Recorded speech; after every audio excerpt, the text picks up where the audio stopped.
Hello, and welcome to another episode of the Thyroid Hotline. My name is Missy Beavers. I am your host. I have a master's degree in nutrition and I specialize in gut and thyroid health. I am joined today by my friend Stacey, who is also a success coach in my program. Welcome, Stacey. Thank you. So happy you're here. And welcome to all the sisters that are here with us live. Also, those of you who are listening to the replay, I know that time is one of our greatest commodities. So I really appreciate you spending some time with me and Stacey today to talk about concerns that impact many of us with thyroid issues. And we are excited today because we are going to cover a question that Stacey and I receive a lot in our program, something that we personally have dealt with, and something that I think will resonate with many of you who are in the thyroid world trying to figure out how to find solutions for your thyroid and coming up against blocks. And we're going to just jump right in with the question because I think it's a grand question. So Stacey, do you want to get us rolling? Yes, it's a wonderful question from Disappointed in Delaware. We love it. My doctor says Hashimoto's isn't reversible and I'll have to take a pill every day for the rest of my life. He says diet and lifestyle won't change anything. Yep. Mm. Do we feel that?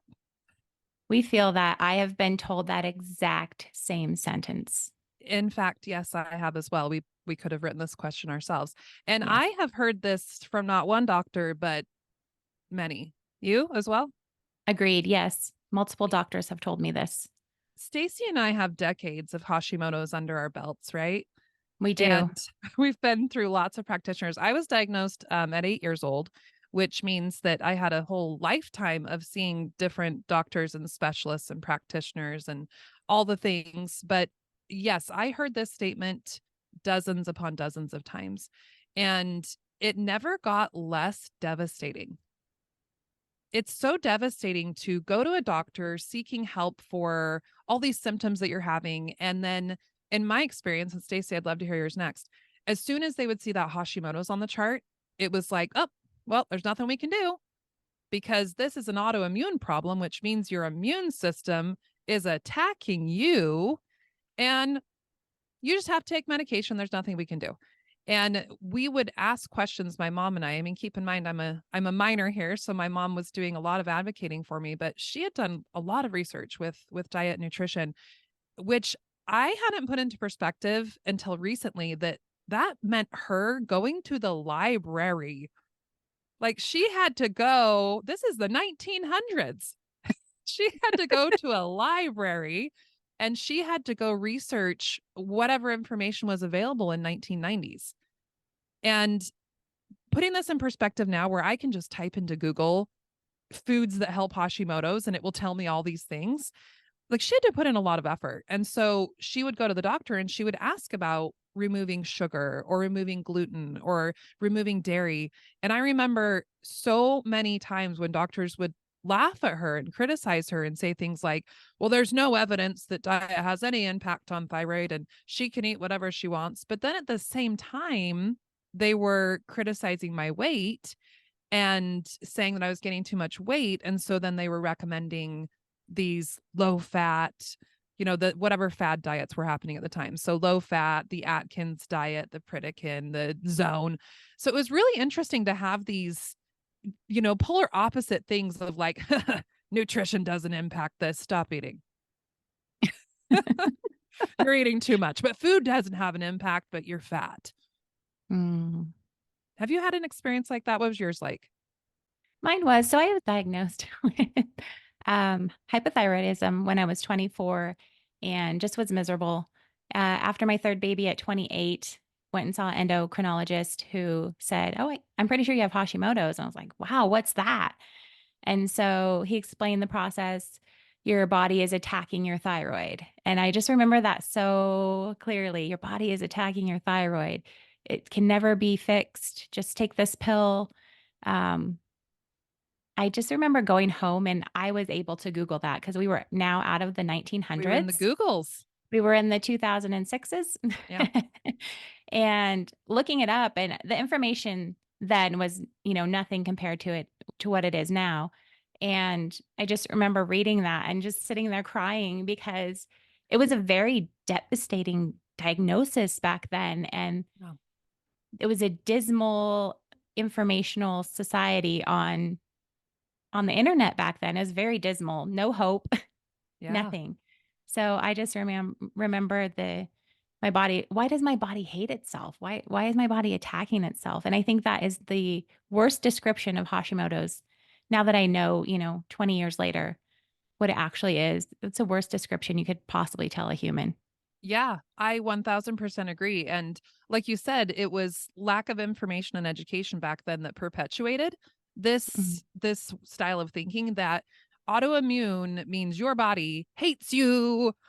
It hates you. And Mhm. that goes against everything that I believe. Everything in my soul and my body has a hard time with that because I don't believe that humans exist to self-destruct. No. It doesn't make any sense. And so for me, I spent 28 years in this loop of these messages from doctors and taking the medications and trying to figure it out, trying to get out of it. And it was when I got into my own studies. I first went to school to become a dietitian, and then I ended up working in public health for a while, ended up getting a master's degree in nutrition. It was in these times of education, and also like you were saying, with new research coming out and with the Google machine helping us, Mm. um, I began to learn that autoimmune does not mean that your body hates you. It means that your immune system has identified something that shouldn't be there. And it's creating antibodies against that thing. This is how immune systems work. Immune systems are designed to keep us alive. And they've been doing this since the dawn of time. If we breathe something in, if we eat something, if something touches our skin, if we have some type of pathogen or invader, our immune system is what identifies that and takes care of it and keeps us from being sick. It then can build antibodies to it. We can build immunity, which we all know because we've experienced childhood illnesses and we now no longer get those things. So, immune systems are very intelligent and they are designed to keep the human body alive. Therefore, it makes no sense that an immune system that is designed to keep the host alive is now going to kill the host. It doesn't make any sense. So what made sense to me was understanding that yeah, my body wants to thrive. My body is intelligent. She has all the ability to be well. Something is making her behave this way. And it's the same thing that we experience in relationships with people. When we have experiences with people where maybe they blow up at us or they scream at us or they're mad at us, and it's for things that, small things that don't make sense. We're able to say, wow, there must be something else going on here. Maybe she's hangry. But we're able to investigate it when it's in, relationships or in different matters. But when it comes to our bodies, we're like, no, your body hates you. I don't jive with it. So what we know now is with Hashimoto's is an autoimmune condition, meaning your immune system has created antibodies toward your thyroid tissue. And that can be misinterpreted as your immune system is attacking your thyroid. I don't see it that way. What I see is your immune system has identified an invader. And why? Why is it doing that? Why is there an invader in your thyroid tissue? Why is there an invader somewhere in your body? And this is where the story and the script flipped for me, which helped me walk away from Hashimoto's. And it was understanding that these immune cells that are targeted toward my thyroid tissue are there for a reason. But where are the immune cells made? And when I learned that 80% of our immune cells are made in the gut, that's when I got very, very curious about okay, well, if they're made in the gut, is there something going on in the gut that's creating this? And I went to um, a conference. This was when I was doing my master's degree studies. I went to a conference where one of the leading gut experts in the nation stood up and he said, we have new data to show us that all autoimmune disease begins in the gut. And we know that because that's where our immune cells, the bulk of them are produced. And therefore, if we're having these immune cells overproduced, they're being overproduced for a reason. So, what's happening that's creating that? And that's when I got really into gut work and investigating with targeted testing and finding out what's going on. In my own case, it turned out that I had raging infections in my gut that were causing this immune response. And then what we also know is that we can have even infections in the thyroid gland. So we can have fungus that gets in there, different pathogens can get into the thyroid gland. And then the immune system is doing its job. It's identified the pathogen, and then it's asking the immune system to take care of the pathogen. So that was a very long-winded way of saying I don't believe for a second that your body's attacking itself. That's not a message that I feel is helpful or healthy. Stacey, do you have anything to chime in on that? Yeah. So then when we are talking about that thought, about believing that thought, what do you think about that? Yes, and that's where things completely derail. So thank you for that. We talk in my program, the Healthy Thyroid System is the program that I developed based on my own experience and based on that of the over 1,000 women we've worked with who are going through this. And what we found is, yes, we can test the gut and we can find out what's happening in your gut and we can address that. We can give you fancy protocols and we can give things to get rid of mold and candida and SIBO, and we can do things to help fix the things that showed up on testing. So we can correct what's on paper, but that sometimes doesn't fix the problem entirely. And this is where I got very inquisitive because I was doing all of the work. My labs were improving, my antibodies were going down. So the evidence of Hashimoto's was going away. I was doing these gut protocols, maybe getting better, but I wasn't all the way there. And there was a piece that was missing. And this is where we do a lot of work in this program with nervous system regulation and with working on the mind piece of it. So thank you for asking that, Stacey, because as we started this conversation, you read that statement, you'll never get better. There's nothing you can do. You can only take a pill every day for the rest of your life. When you read that statement, the next thing we said was, oh, I felt that. Mm-hmm. And I know in our work with our clients, this is the truth. And for those of you that are here live, I'd love to know if you want to comment. When you think that thought, do you feel a response to that? And by feel, I mean in your body, do you have a change in the way that you feel? So that statement can bring a heaviness in the stomach. It can bring a tightness. It can bring a pressure on the chest. It can create a discomfort in your physical body from something that was stated to you. Stacey, how does that statement feel in your body? That statement now doesn't exist in my body. I obviously went through the program with you 2.5 years ago, and I didn't believe, even starting the program, that I could get rid of Hashimoto's. It would just be gone. I just wanted to alleviate some symptoms. And I thought that's why, that is why I joined the program. I didn't know that we would get so deep into mindset, and it would force me to look at how I think about my diagnosis. And how I thought about my diagnosis was it's not possible to reverse or go into remission with Hashimoto's. And actually, I've been Hashimoto's free for 2 years. Yes. Thank Hmm. you. And when we say Hashimoto's free, we mean antibodies are negative, zero. No antibodies. No Nope. antibodies, which means the immune system has calmed down. The immune system is no longer identifying invaders or pathogens that it needs to launch an attack on. And Stacey's there. I'm there with you, Stacey. Hmm. In the medical world, they're very hesitant to say that you can cure Hashimoto's because people don't have this experience in the medical model. People don't get antibodies down to zero if they're just taking medication. It doesn't happen.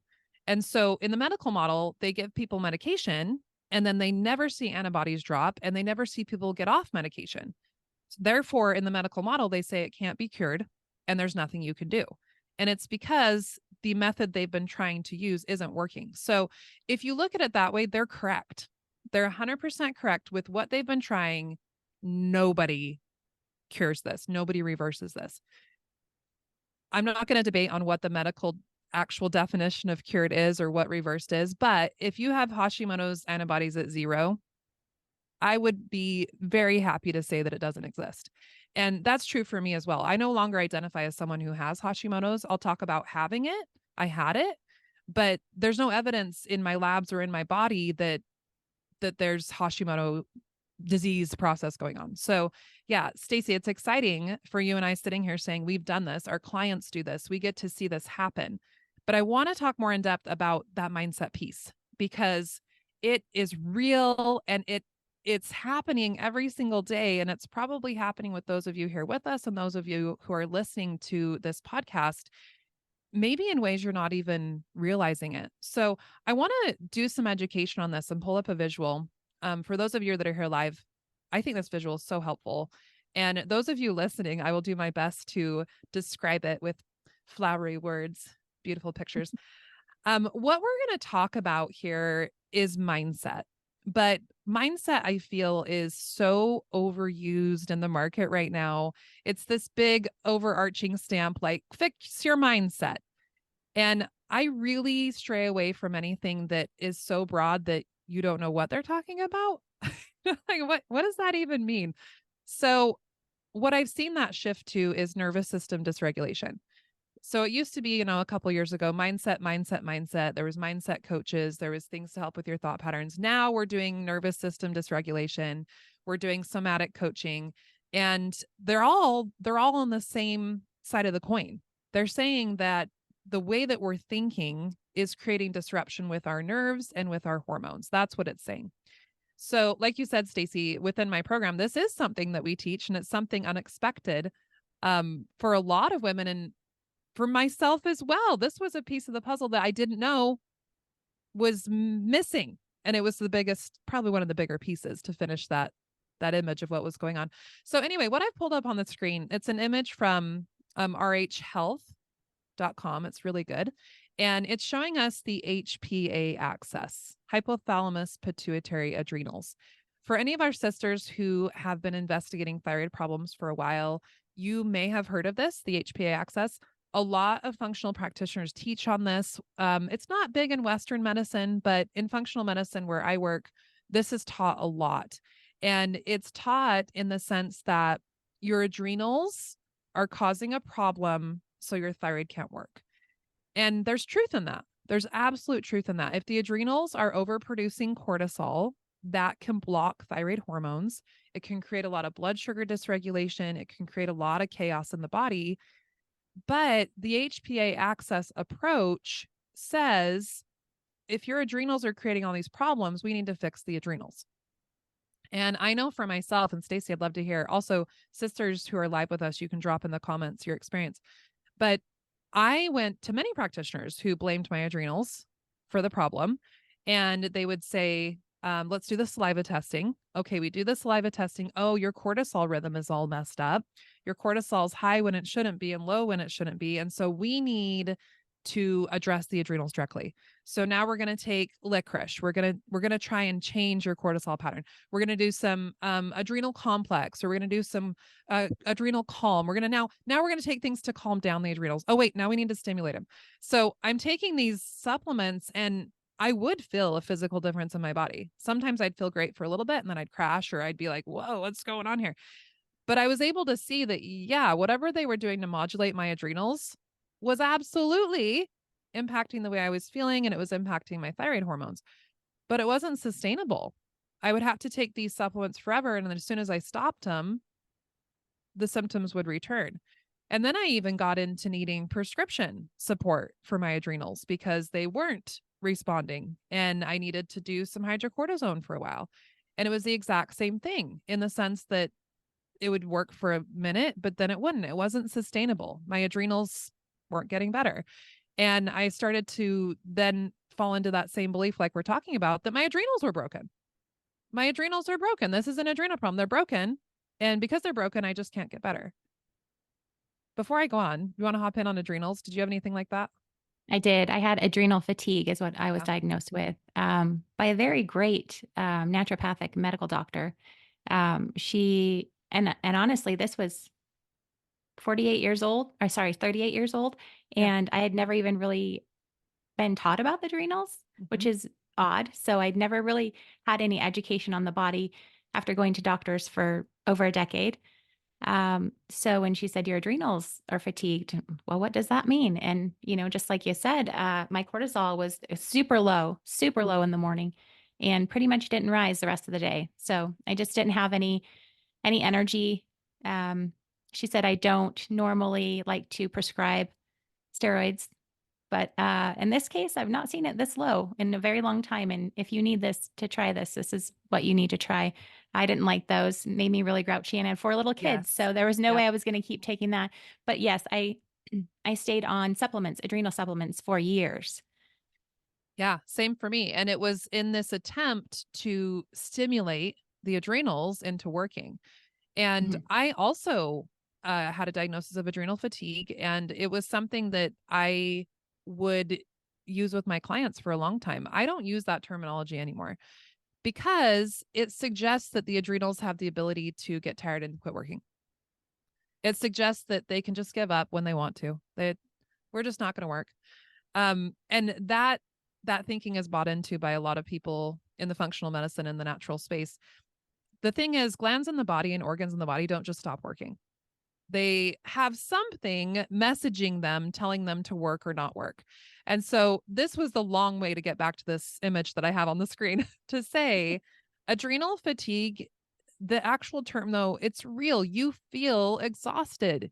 You feel like your adrenals cannot get together and work for your body. They are in a sense fatigued, but it's not that they can't produce hormones. It's that they're not getting the messages correctly that they need to function.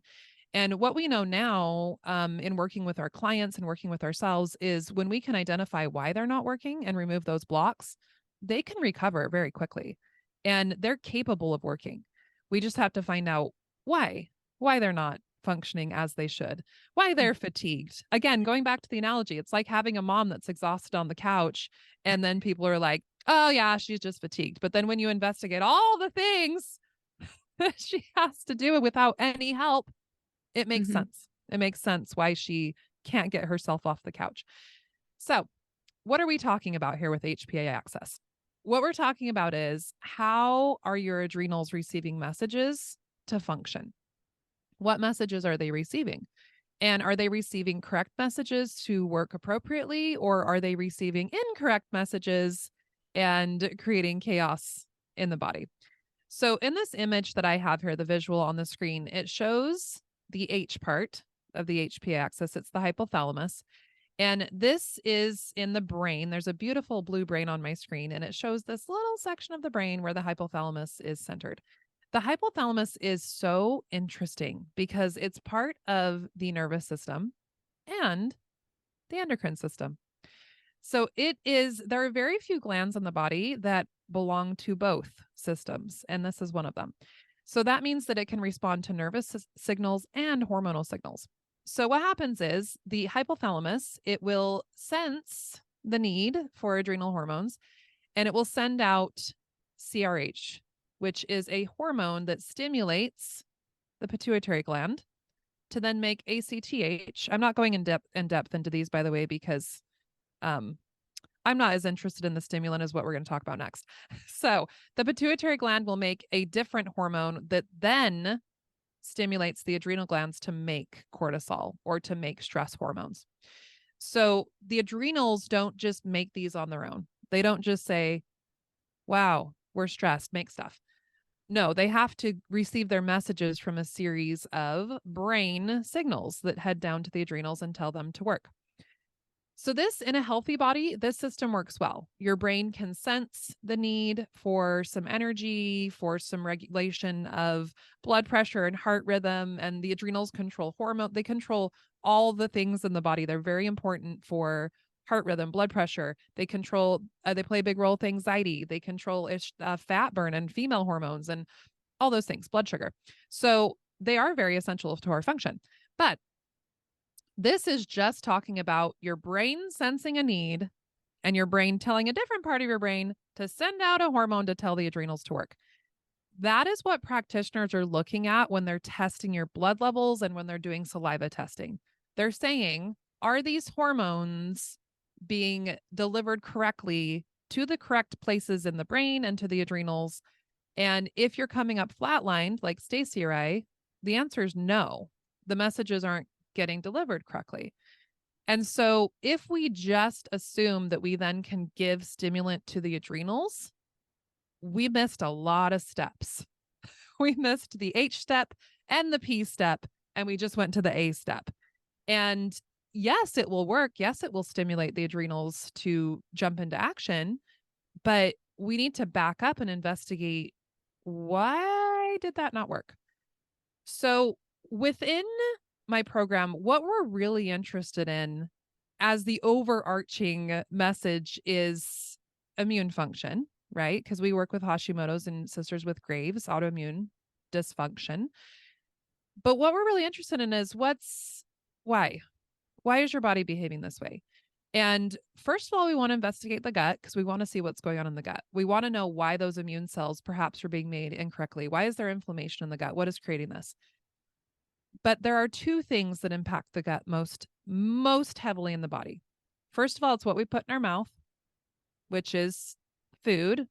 It can be infections. We can eat things, pathogens, parasites, viruses, mold. The things that go into our mouth can impact the gut.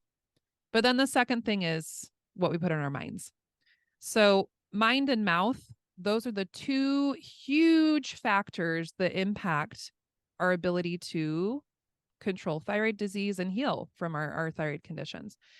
I should add, with what we're putting in our mouth, we could put supplements in that category as well. So what we're putting in our mouth, and they could be prescriptive as well. So whatever goes into the pie hole, and you know what? That's really special because today's Pi Day, Oh, 3.14. Let's just comment on that really quickly. I love a pun. What we put in the pie hole matters as much as what we put into our minds. So with mindset, going back to mindset and nervous system regulation, what fascinates me the most, and I learned this when I was doing my life coach training, is how our thoughts can trigger this entire cascade. So I talked about how the hypothalamus is part of the nervous system and the endocrine system or the hormonal system. Our thoughts are the most neurologically charged things in our brain. So they're just energy. Thoughts are energy. They bounce around, they're dancing around in our brain. And our thoughts that are really dismal and dark and depressing, they are very highly charged with electricity. And this thought that I'm never going to get better, that is a very scary thought. It's a terrifying thought to be given essentially a death sentence. This is wrong with you and there's no solution. So our brains are trained to get us out of these horrible situations, whether they are real, as in we just saw a bear that's chasing us and we need to get away from it, or we just had a thought handed to us that we are never getting better. The brain and the body can't tell the difference between something inside of us that's stressful or something outside of us that's stressful.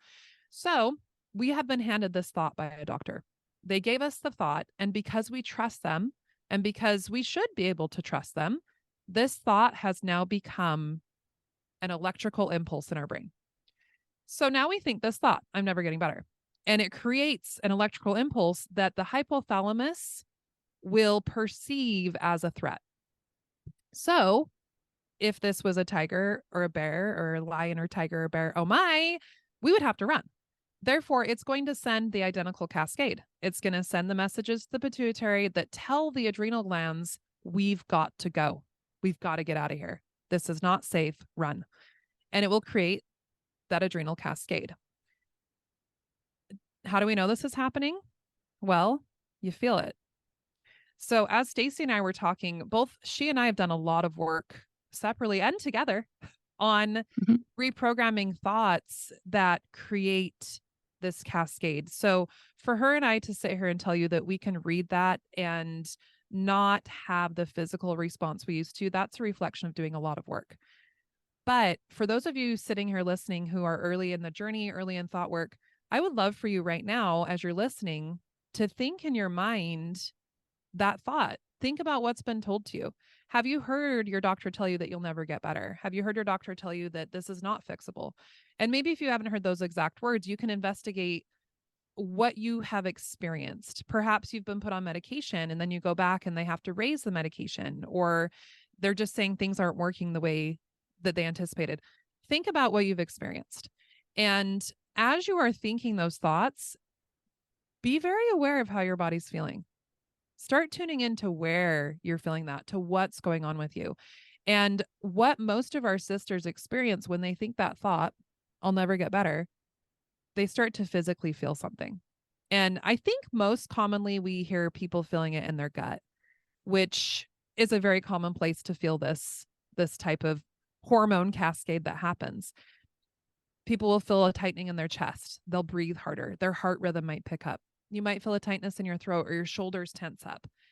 What's happening when you feel a physical response is exactly what I have in this diagram. You have had a thought, the thought has triggered the hormonal cascade here that has told your adrenals to send out hormones, and now you physically are feeling different. I don't have to convince anyone of this because we've all had it happen, right? And if it's not about your health, like we're talking about, you've experienced it in a relationship when you've had to have a conversation with someone you don't want to, or you had to talk to your boss, or heaven forbid, you're going to go and give your 2 weeks notice. It's always a scary thing that happens in the body. So we all know what it means to have a thought and then feel it physically in our bodies. But what this means for long-term thyroid health is this is constantly happening.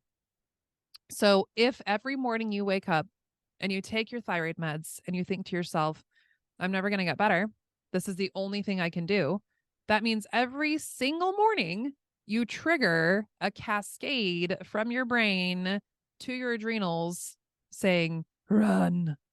This is not safe. We're not safe in this body. This is not okay.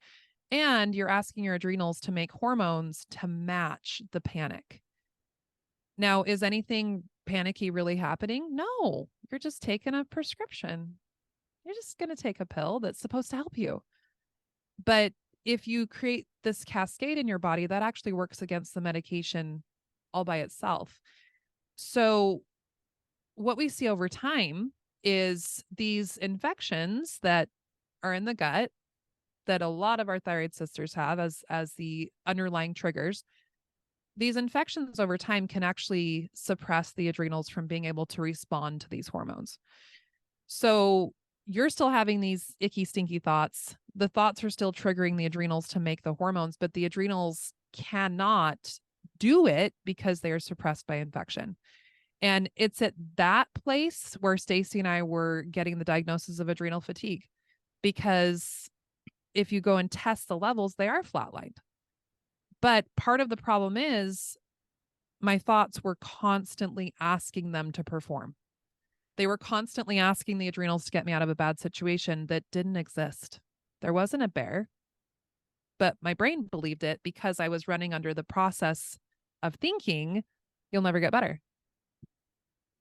So talk on that, Stacey. Jump in, share. Yeah, this was my problem for a long time, and I remember specifically the day you and I talked about how I felt about medication. I Yeah. hated my medication, and you said, "Stacey, how do you expect your medication to work if the thought is I hate my medication?" It was a real huge light bulb for me, and I thought, "Wow." I mean, thinking about all that you taught just now, every morning taking that pill, I hate it. And I start this cascade of hormones in my body that's working against this pill. So the fact that the pill really never seemed to help me completely made sense. Yeah. Yeah, I love that. And I remember when you had that huge shift and you shared in our group the picture of your mug that said joy. So you would go and fill your mug with water and it said joy on it, and then you would take your thyroid pill and be angry. Right. It was just so funny. I love that moment in my life. It was a huge mindset shift for me, and it's what really brought me out of Hashimoto's. It's really what has brought me to the point where, and just the other day I was telling someone I have hypothyroidism, and then I felt like it was someone else talking because I don't believe I have hypothyroidism anymore. Yeah. And it's just a process where I need to reduce my medication and be done with that part of my life. But the thought that I have it no longer exists. Yeah. I love that. And this is a good place to say that we are not anti-medication at all. Not at all. No, medication is needed and helpful. And thyroid meds, there's a lot of them. and really finding which med works best for your body. That's the goal.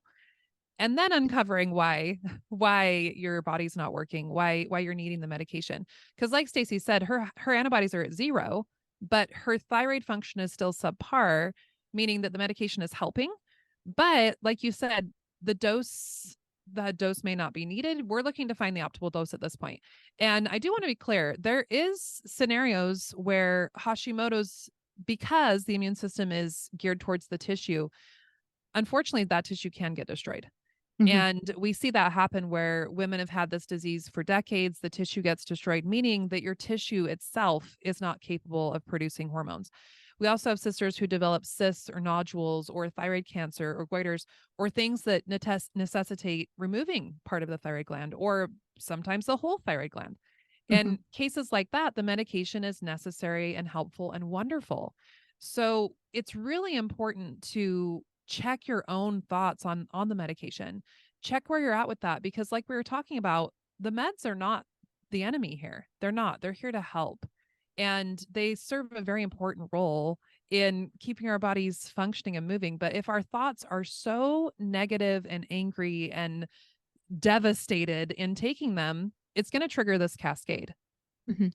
And then we have to end up supporting our adrenals and doing all this extra work. So it seems like a very simple shift, and it is, but it takes a lot of work and it takes a lot of daily practice to reprogram that thinking and noticing when these thoughts are coming up and then stopping them and reprogramming them. So these are things we teach in my program. We give tools to do this, we give guidance, we make it very, very simple. And it doesn't require, doing cold plunges or deep breathing or breath work or meditation or yoga. All those things are great. But a lot of those things actually pull you out of your brain and into the body, which again are healing. And it needs to be a combination, I think, of all of these things for us to realize I'm triggering this with a thought that was never even mine. That thought was given to me by a doctor who is speaking from his experience. And his experience has only been medicating people and never seeing them get better. Do I want that to be my experience? No, I want a different experience. And I I love this work because when we get really curious about it and when we give ourselves the license to imagine things differently, that's where we shut off this cascade. And that's where we start to see improvements in health. And one thing we teach in the program often that I love the research on this is one of the quickest ways to calm the nervous system. Like I was saying, social media will give you all these different tools. They will give you all these different things you need to go buy or invest in and $5,000 cold plunge tubs if you want to fix this. But the research shows us, and I love this so much, the quickest way to shut off a chaotic nervous system is with curiosity. It's with stopping and being a little bit curious about, where did that thought come from? Why am I thinking that? Where am I feeling that in my body? What's happening in my body versus going to the next therapy or expensive thing to get you out of this feeling. Just being curious. Do you want to add on that? Yeah, I think that's so important. I think we go around holding these emotions in and they become so commonplace that we don't even realize that we're having these thoughts all day long Yeah. and we're feeling this in our body. We might be a certain way towards people in our lives because we're, not feeling well with what we're thinking. And to sit there and go, stop for a minute, Stacey. Like, what is this thought that you're having? Because it's causing this reaction that you don't want to feel this way and you don't want to act this way. So stop for a minute, really sit in it and feel it. I think that's the problem.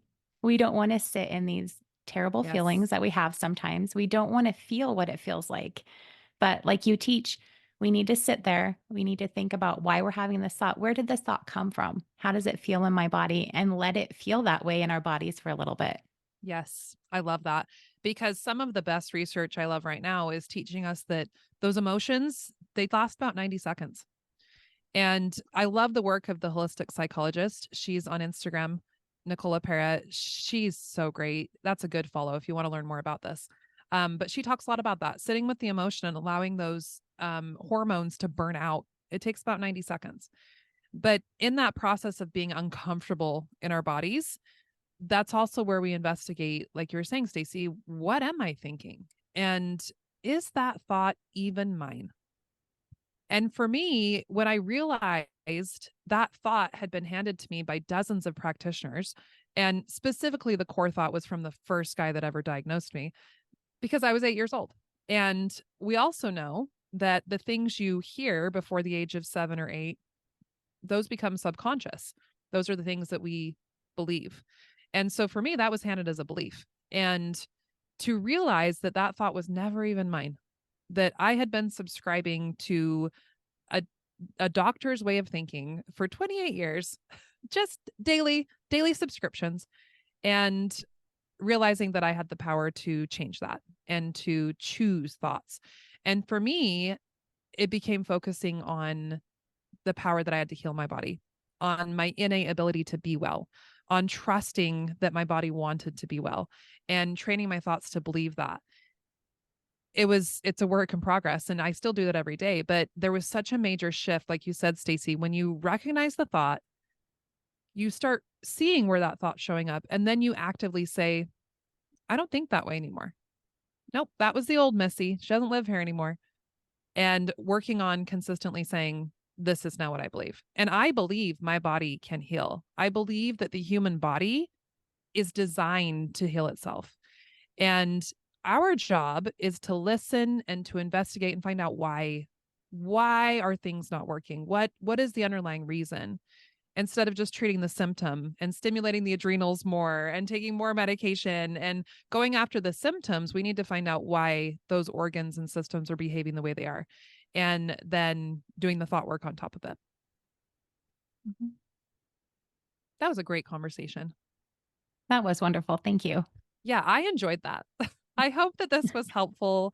To the sisters that joined us, thank you for being here. And to those of you that are listening to the replay, I hope this was helpful to you.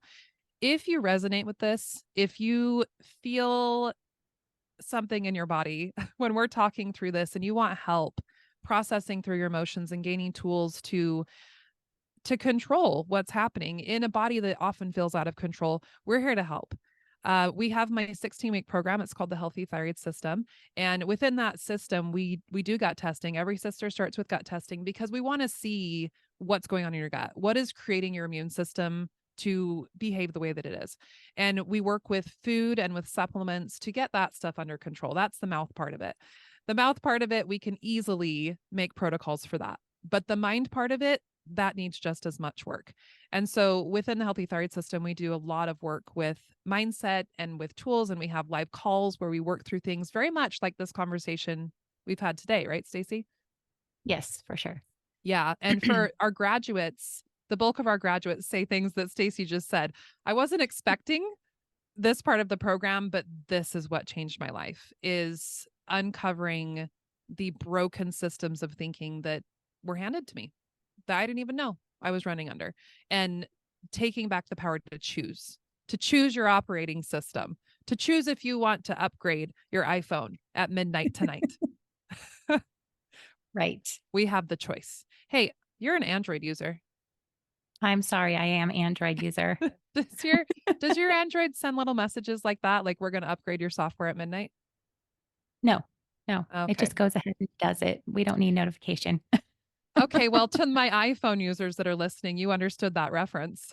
Yeah, the Yeah. iPhone will say like, "Hey, there's a new software out. We're going to update it at midnight tonight." And then for my phone at least it says it has to be plugged in. So it'll be like, "Plug it in." But anyway, Stacy's phone just hands her new thoughts. Hands She me new doesn't. thoughts, and I get to decide whether I like them, I want to keep them, or Yeah. if they're useful for me. Yes, Yes. exactly. And for us iPhone users, we can say, "No, thank you," before they give us the thought. Yeah. That's great. Such great analogies. So for women that are listening, if you would like to come work with us, we'd love to have you. How you can do that is to go to thyroidhotline.com, and you'll see there is a tab to apply for a call with my team. And that's where we can talk to you about our program options and to give you some hope. Talk about how we can get you out of these really uncomfortable symptoms, because as Stacey and I have proven, there is hope.